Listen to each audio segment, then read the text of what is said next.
Wing Commander Nindin. Okay. I hope you have been treated well over here with us. Yes, I have, and I would like to put this on record.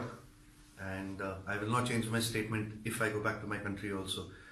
The officers of the Pakistani Army have looked after me very well. They are thorough gentlemen, starting from the captain who rescued me from the mob and from his jawan, from his soldiers, and thereafter the officers into the unit which I was taken to.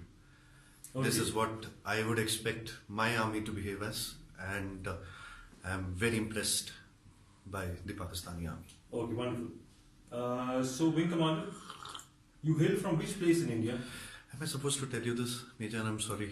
I'm from down south. You're from down south? Yeah. Okay. And are you married? Yes, I am. You're married? Yes. Okay. I hope you like the tea. The tea is fantastic. Thank you. Okay.